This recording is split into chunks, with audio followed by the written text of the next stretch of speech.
using his freedom of speech to its fullest extent. It's John James and Freedom's Pep Rally.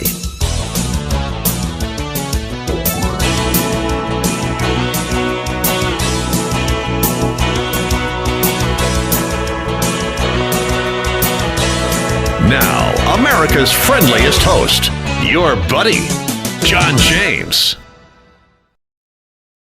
Shelley Rudnicki is here, the extraordinary District 92 representative, 108 representative. Who does 92? Why did I say that? I don't know. I'll have to look it up. Okay, yeah, I know the numbers. But anyway, so it's a Mercer, it's Smithfield, it's Fairfield. That's Shelley's district, and 92, I think, is Western Maine, Rumford, or something, if I'm not mistaken. I'll have to look. I've got the book in front of me, but it would. Oh, you have the book? Yeah, Well, I'd have to look it up though. I'm not sure. Well, you know what I'm going to do? I'm gonna Google it right now. Probably find it faster than I could. ICT 92. District 92. I'm pretty sure it's Rumford. And I don't know why I know that. If I do it's not know Rumford, why. then I believe it's Fran Head. But it gives me all the schools there. nope, it's not. It's not. Western Maine. Reed Elementary School. Where the heck is Reed Elementary School? Oh, it's giving you the. It's not giving you house district. You got to type in house district. Yes, I just did that. Duh. I'm kind of dumb and a little slow. I just want you to know that. District 92. And then another caveat. Apparently, you also have to type in the word Maine. You know, I didn't. Okay, there we go. There we go. So it's a Spruce Head. Yeah, it's in Western Maine. Spruce Head wouldn't be in Western Maine. That's the coast. All right. Well, I guess I was wrong. So how are we doing, Shelley? Oh, we're doing good. Busy. Yeah, no kidding. Has it been your business been busy? Business has been good, and I've been going to the rallies and, to support healthcare workers, and been busy working with the Dinner Table, a political action committee that's a grassroots organization. So I've been busy with that. So Great. I don't have enough to do. I just keep adding things to it. I'm telling you, I know you're all over the place. So when was the last healthcare rally in the area Yesterday. that you were at? It was yesterday. I went yesterday to Bangor. And okay, great. There was one from 11 to 1 yesterday. They had some great speakers. I did do a Facebook Live from there for the speakers. I did 2 Facebook Lives, one early on just to show the people along the side of the road. And then I did one with the speakers. And, I learned some things I didn't know, too, after listening to the speakers yesterday, too. And we're in trouble. I actually had someone talk to me and wanted to know when I was having my next surgery, because they've heard that St. Joe's is going to lose at least 11 surgical staff members. Wow. And so that's why you're hearing from these hospitals are saying because of COVID, they're putting things on the back burner for non-emergency surgeries and stuff. I don't think it's COVID. I think it's because they're losing healthcare workers, but they're using COVID as the excuse. Wow. They don't want to change it. This is going to be critical. I mean, going forward, there's no way Mills is not going to budge on this, is she?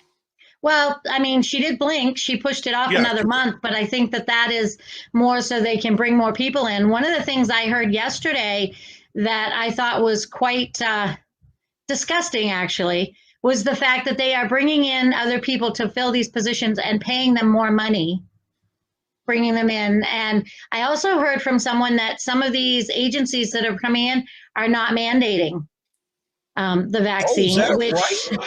I heard that it's a pretty reliable source, but some of the agencies, because it's through the agency, I don't know. I think the whole thing is just, and how are they going to check everything if it's an agency doing it and the agency's checking? And they're not from the state of Maine, so they're hiring them outside the state. And if they're not mandating it outside the state, they probably can get away with it.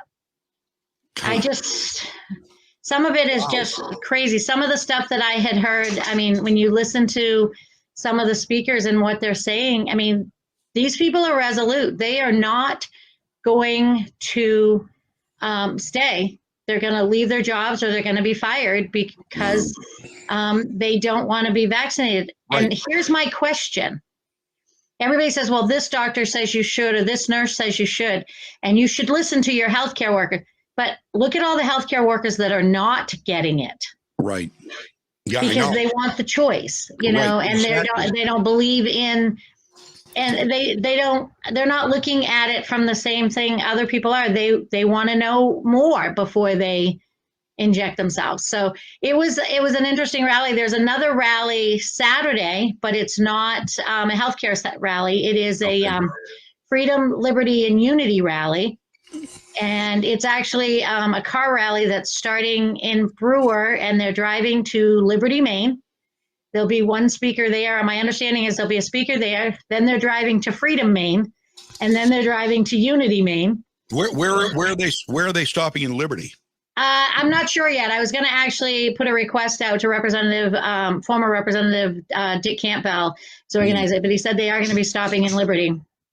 And I'm not sure the exact hour. I want to, because I want to catch up. I'm not going to go all the way to Brewer and then drive back. Right. I'll probably catch up. And then they're going to end at the Capitol, and I've been asked to speak at the Capitol, so I'll be speaking there. Good. So there's a lot of different things going on, that's for sure. That's so interesting what you say about the people. And by the way, travel nurses, which I assume is what they're going to hire, travel nurses who do this, who travel for they usually command big dollars. Yeah. My wife had talked about doing that at one time, but I didn't want to leave home and go all over the country for a while.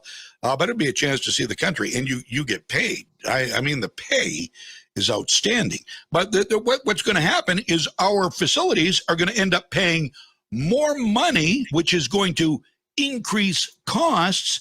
And now, if what you say, and we don't know, obviously, is true, that if their agencies aren't requiring the vaccine and they're from another state, does Mills mandate have any jurisdiction? She can't say no. She can't keep everybody out.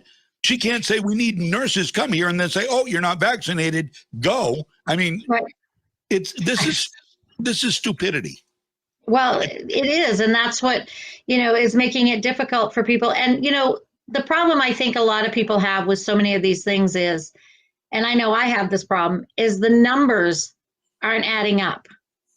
One day you hear that 70% of Maine is vaccinated, or at least has had one. Right. But the next day you hear a different number, and nobody is consistent. And I think that that's what's making it difficult for a lot of people is I don't trust the news media anymore. I would say a lot of people, we don't trust the news media. And if you can't trust the news media, to get your information, then you're getting it in so many other places. And you're going by what you actually research, and because the news media has scared people, scared people to death over something that is still 99% recoverable, or 99% survivable, or better than that. So it just, and I get it that if you have health conditions and if that's a little bit different, but the way they're scaring people, it amazes me. I mean, I get it. With people, if you want to wear a mask, but if masks work, if vaccines work, why are we doing it? I mean, I was listening for a few minutes this morning. Mike had a guy on from Portland City Council, and he's saying they're talking about going back to the mask mandates. Yeah. Wait a minute. You're encouraging people to get the vaccine, but you're still telling them they have to wear a mask? Right. Yeah. So this is the way it's going. Yeah. I just have a problem with that. So I found something else out yesterday, or I was told about it, and then I got confirmation today.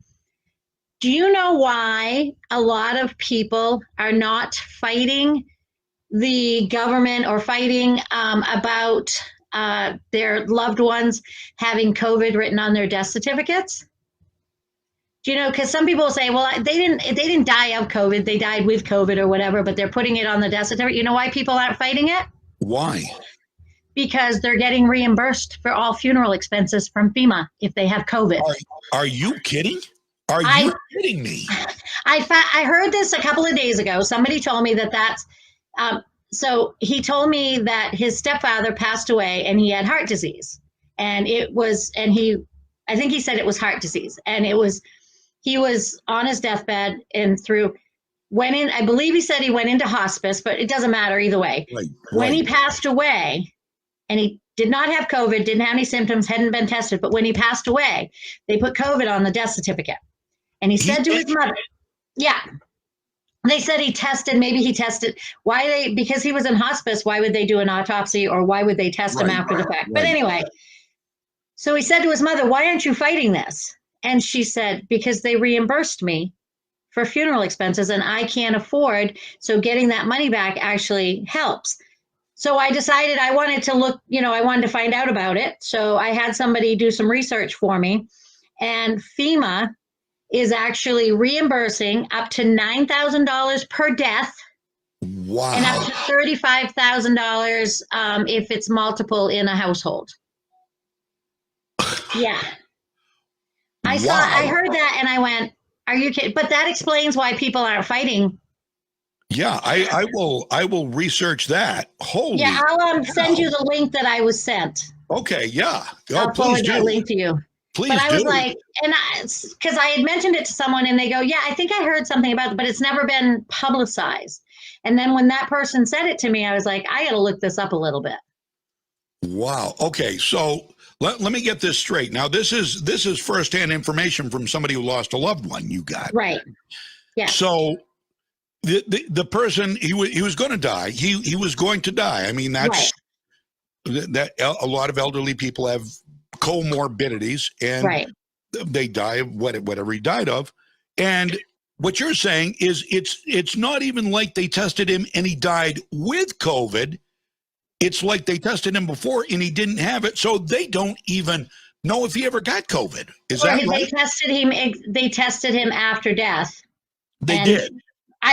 That's what it sounded like. May have tested him after death, and he had some, some of the stuff in the virus in him or whatever, and that's what they said. That's what they say.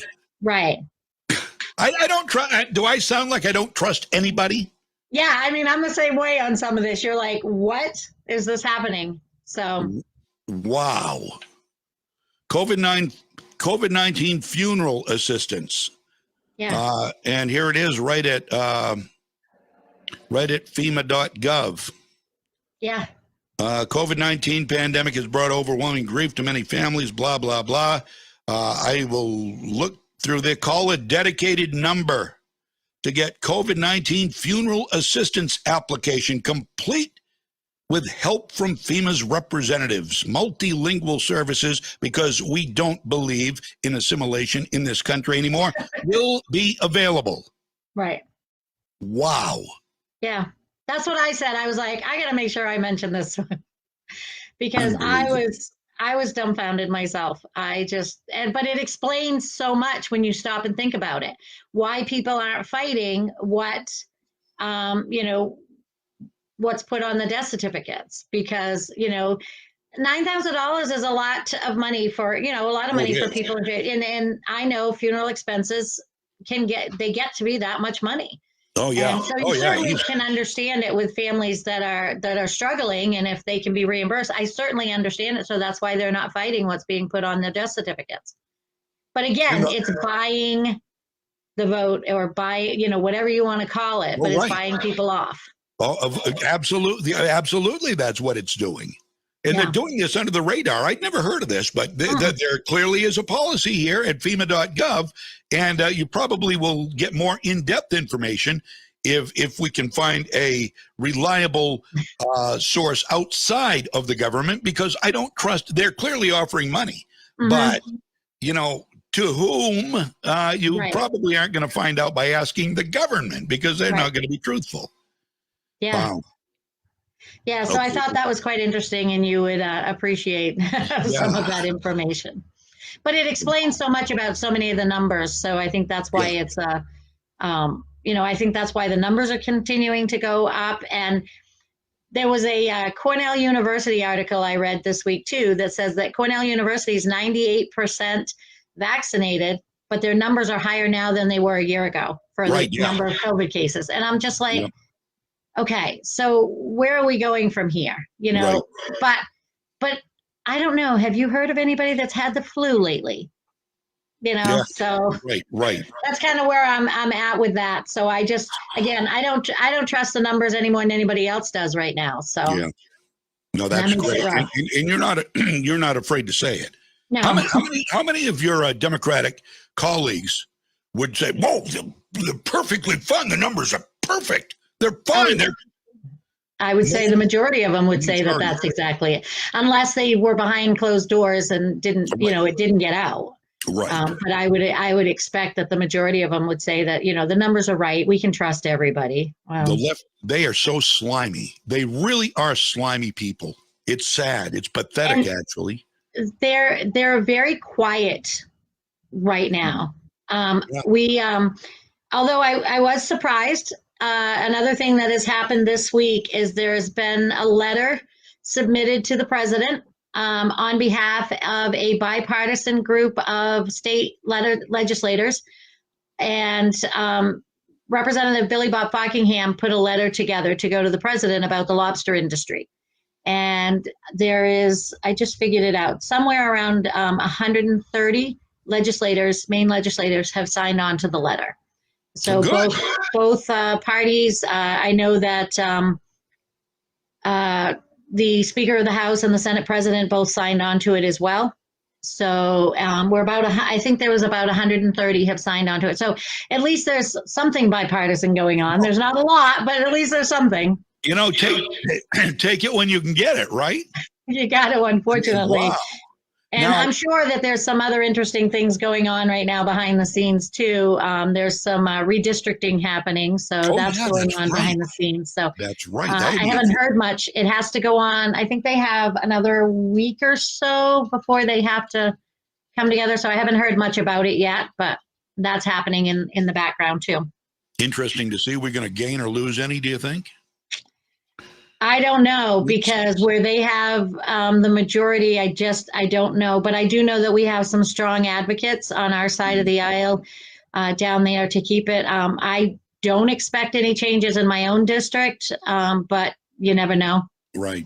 And that's the biggest thing. I've heard that there may even be some change into CD2, but I don't know about that yet either. So I guess there was on YouTube, but I haven't had a chance to go in and look at some of that stuff to see what's going on. But yeah, so there's a few things going on in the background, but you know, we're getting ready for cloture again, which is the time where we have to have any bills in for the next session. Okay. Cloture comes up, I think it's towards another week or so. I have made the decision not to put any bills in this time, and the biggest reason for that is I think it's a waste of time. Right. Yeah, I was just going to say, pointless, right? Yeah. Well, it is. Well, because we're going into the second year of the session. What happens is it's only supposed to be emergency measures so we'll have any of the carryover stuff, but then also if there's an emergency bill, and any of those bills actually have to go through Leg Council. So, and you have to have it pretty much laid out to go in front of Leg Council. So that being the case, Leg Council is controlled 6-4 by Democrats. So if they don't like your bill, they're not going to let it go through anyway. Whereas the first year of the session, every bill gets put forward. Whereas the second year, it only supposed to be emergency stuff, but I can guarantee you there are going to be a lot of things there that aren't considered emergency, but because the other side of the aisle puts them in, then they'll pass. So that's what's happening. So I just made a decision. I had a couple people ask me about a couple bills, but my concern right now is if we push it now, there's a good chance, first of all, Leg Council's not going to take it. And second of all, if it even makes it to the floor for a vote, chances are, if it's got an R on it right now, nothing's going to happen with it anyway. So, and I know that that's sad, and it's kind of, it is. It's kind of defeatist attitude. And I don't want to say it's defeatist, it's reality. Right. Yeah. No, You know, absolutely. I got you. As soon as you started saying you weren't going to put any bills in, I knew why. right. It's futile. It really is. It's a waste It would of be your time. nice if we even had, either the House or the Senate, then you could at least move something a little, Right. forward a little bit. But because the House, the Senate, and the governor is all on the other side of the aisle, Yeah. it's just not. We had some really good bills that were put through this year that, we put forward this year that my colleagues put forward, and they didn't go anywhere, which is really too bad because there were some really good bills that really were protective of Maine people, and nothing happened with them because they had an eye on him. Even though when you talk to people privately, they agree with you, but by the time they come out to vote, Democrats vote as one as a rule. Very rarely do you have somebody, you might have somebody break ranks if they know they have the numbers and they can let them go because it will help their, Right. their seat. So I hate politics. I'm telling you right now, I hate so much of this politics. Boy, did you pick the wrong business. I know. Well, it's, what it is? I hate the games with politics. Yeah, right. I think that's what it is. It's the games that go on with some of this that drive me absolutely crazy. And you're like, I don't want to play their game, but if I don't play their game, I'm not going to get anything done. Right. So it's kind of, it is. And that's why we really need, and I say this a lot and I'm going to say it again, we got to flip the House. Yeah, absolutely. That's our biggest thing is we've got to flip the House. Because here's another thing that I haven't heard yet if he's completed it, but one of the things folks need to understand is just how, I don't want to say sneaky the Democrats are because it's not sneaky. They're very upfront about what they do. Right. But when you look at who our former Secretary of State, Matt Dunlap, who is currently the auditor of the state of Maine. Yep. Now, the auditor's qualifications for the state of Maine, if you look up what the auditor's qualification is you have to be a CPA or you have to have 6 years experience. Well, Matt Dunlap's had no experience. I know, right? And he said he could do it in 9 months. Well, the 9 months are up. And I have not heard. And he said, because he had to get a CPA, and I was trying to do a little research on it today. And it's not necessarily a CPA, depending on what it is for his accounting. And he's learned things. But you know what I bet a lot of people out there don't know is who his wife is. Do I know? She is the majority leader in the House. No, get out. Is that right? I did not know that. So you can see why he just went from one government job that probably paid him in excess of $100,000 to another government job that's paying him in excess of $100,000, all because and with no experience in that job. Yeah. Wow. So Dunphy, her name is Dunphy. She is the majority leader in the House of Representatives. Okay. The House of Representatives are the one to choose.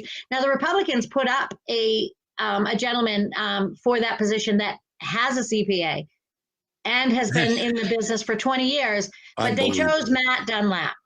Who has no experience whatsoever. Who has no experience and no CPA. And I want to say he was like a history major or something like that. Yeah. So, really? Unbelievable. I like Matt. I do. I like Matt. Like Matt. Nice guy, but not qualified for this position. That's. But he had the right letter after his name. Of course he did. Plus, he's married to the majority leader. Right. Yeah. There you go. Yeah. Oh man. Could it get any more insidious? Could it get any worse? I don't think it could. Maybe it could. I shouldn't say that. You ask and you shall receive. So getting back to the COVID thing on the vaccines.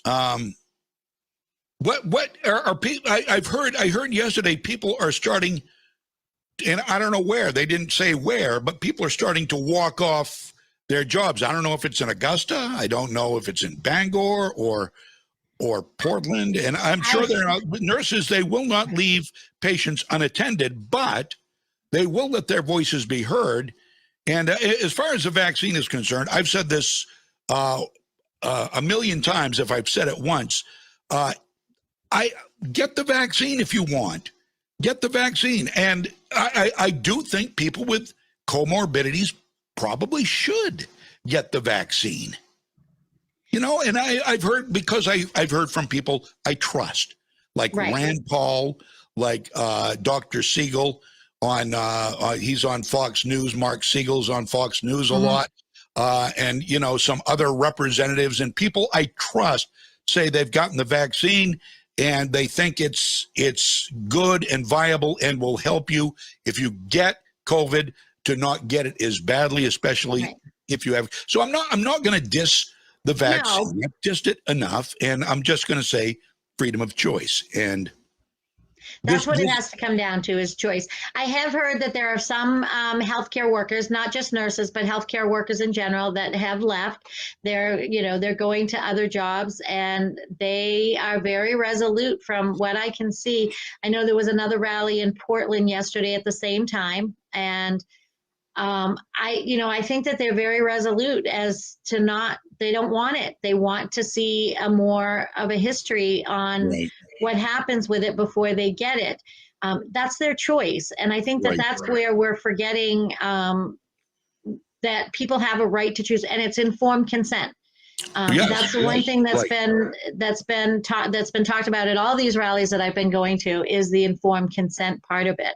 You know, they are peaceful rallies. I will definitely say that. You know, they are just there trying to inform people of what's going to happen in the future when you start losing all these healthcare workers. You know, people are going to have to make the choice, I think, in some cases, either to go out of state for some of their healthcare, or, you know, they're going to forego some healthcare completely because there's not going to be people there to take care of them. And that's the sad part. Maine is the oldest state, you know, and we have people that are going to need healthcare, and we have to do something about it. And with what Mills has done right now, the only thing it's doing is pushing people away. So, you know, it's I don't know. It's a really tough situation for all of these folks that work in the industry, because there are some, I'm even hearing that some of these home health care workers they're leaving. A couple of home health care companies have closed because they have a license. So here's the thing. If they have licensed personnel, the licensed personnel are the ones that are being mandated. So they're mandating it through the whole company. If they're not licensed, if they're PSSs, right now they don't fall under the mandate. Oh, okay. All right. Because I was going to ask you about Caring Hands. Yeah. Right now, because she doesn't have licensed personnel. Okay. She doesn't fall under that mandate. Although, you know, she tells me that, you know, her folks have made their own decisions to go along with that. But, you know, but still, there are companies out there that are losing folks left and right because they have mandated. And some of these bigger companies that I'm hearing are starting to, you know, look at the mandating as well. And people are making their own decisions, and which is their right. And that's, you know, I don't care if you're vaccinated. I don't care if you're not vaccinated. And I'm certainly not going to tell somebody that, I'm not going to walk into the hospital and say, I want to be treated, but, you know, you can't treat me if you're not vaccinated. And that's what somebody did at Maine General. Somebody said, well, if you're not vaccinated, first of all, HIPAA, that applies in hospitals. That applies not only to the patient, but also to the healthcare workers. They have their HIPAA rights. You don't have to say. So you don't want to be treated by anybody because they won't tell you if they're vaccinated. Well, good luck. There's the bathroom. There's the bed control. There's the TV control. Call if you need anything. Right? Yeah. I mean, and that's what people have gone overboard with this, if you ask me. Because if you're vaccinated and you trust that you were vaccinated, then it shouldn't matter if somebody else is vaccinated or not. Hello. I mean, that's common sense. What happened to common sense in this country? Oh, boy, we could go on and on all day about that. We could. Now, we talk about, you know, they want to wait. And I've talked about this, and I've gotten pushback from people, from doctors, but here's the deal. I say, what are the long-term? Don't worry. No, this has been checked out. Don't worry about long-term effects. That's what I worried about when I got the shot. I got it for reasons, my family reasons. Right. You know, and if it kills me, well, you know, it's been fun. It's been a nice long, strange trip. But this just came out. This came out from Breitbart. I got this morning. The National Institutes of Health, the NIH, recognize that? They have called for a $1.67 million study on how the vaccines affect women's menstrual cycles. According to the story, the NIH has awarded a one-year supplemental grant totaling over $1.5 million to 5 institutions to explore the links between COVID-19 vaccination and menstrual changes. Some women have reported experiencing irregular or missing menstrual periods, bleeding heavier than normal, and other menstrual changes after receiving the vaccines.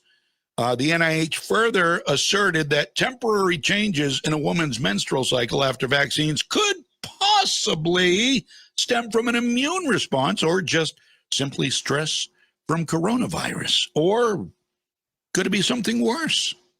Yeah. This is why people should have a choice. Right. It needs to be their decision. And, you know, when you talk about, I've talked to a couple of nurses that are pregnant and they're refusing because if you don't give the vaccine to somebody under the age of 12, why are you giving it to a pregnant woman? Right. Absolutely. That makes all of these things that, you know, you look at. I think that's what's the scary part with so many of these people. They just, or even if they are, you know, in childbearing years, to make that decision themselves, whether they want it, especially where there's no long-term effects, you know, listed right now. There's none, you know, that people understand or know. I mean, it's not even a year old yet. And that's where people are, and that's why they got to have their own decisions. They got to be able to make their own decisions. And being forced under this mandate and the way they did it by changing the rules after we were out of session, you know, or you know, they waited till we were out of session because then they could have actually had a vote within the legislature. They could still, you know, there's nothing stopping the governor from calling us back. In fact, I believe we're supposed to go back later this month because of redistricting. I think it's redistricting. I don't know. I've heard that we're possibly going back. But if there's these opportunities, then why aren't we, you know, this can be dealt with then. And let us make the decision, you know, as a legislature.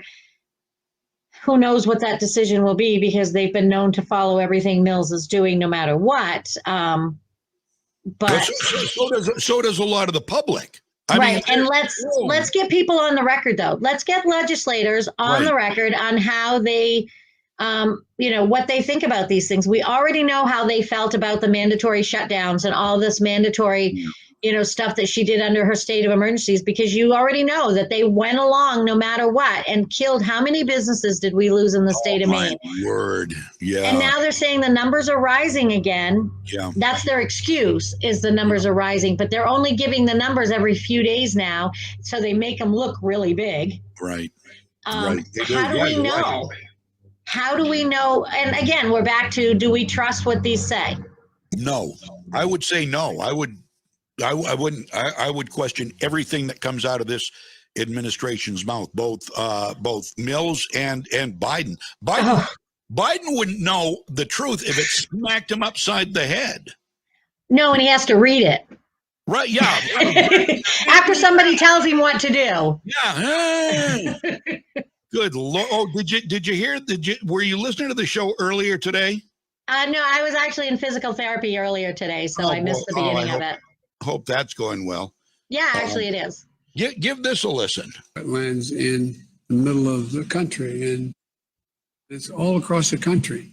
You know, the members of Congress know from their colleagues in Congress that, you know, the looks like a tornado, they don't call them that anymore. No. Did you know that? They don't call them a tornado anymore. Okay. Yeah.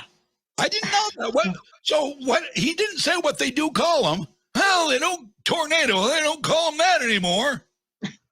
Well, it's stigmatizing them. Didn't you know they changed the names of everything because they're worried about it's stigmatizing them. That's right. You're stigmatizing the poor whirly whippy winds, and that's That's just wrong on every level. Oh, I'm telling you, I don't know. You are certainly a voice of reason and a breath of fresh air in this political swamp we're in. And I don't see it getting better anytime soon. We've got another year before we can make some serious changes. So, but we need everybody involved. First of all, people need to go out and vote. That has to be their first thing. They have to remember to vote. Don't use the excuse of my vote doesn't count. It doesn't, right. Oh, geez, no. I hate that when people say that. I do too. I've always said, if somebody starts complaining to me about what's going on, I look right at them and go, did you vote? Right, exactly. That's my, and if you didn't vote, then you don't have a right to complain as far as I'm concerned. Get out and vote.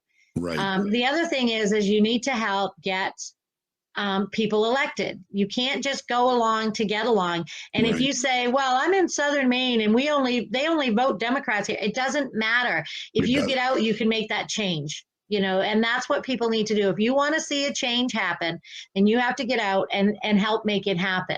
Whether it's getting involved in something like I am with the dinner table, whether it's going to your local candidate and saying, what can I do to help? You need to do that. And that's what folks need to do is they need to get involved. Basically, welcome to the struggle. There you go. And that's what we're looking at.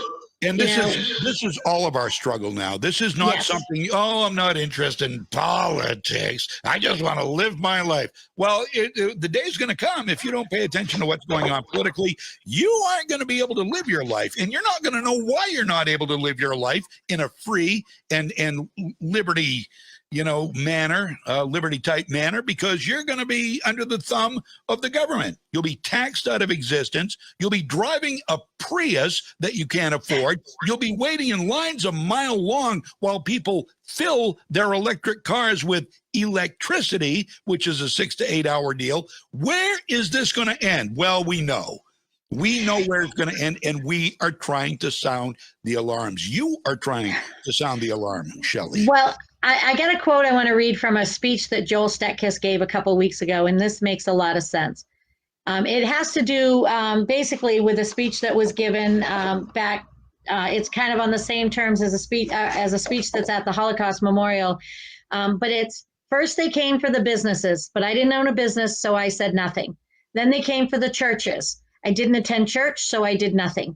Then they came for everyone's firearms. I didn't own a firearm, so I said nothing. Now they're coming for my job. And we need freedom-loving Mainers to stand up and speak out because of those things. And that was a part of Joel Stetkis' speech of a couple weeks ago. And it just makes so much sense. Wow. That's brilliant. Absolutely, it makes sense.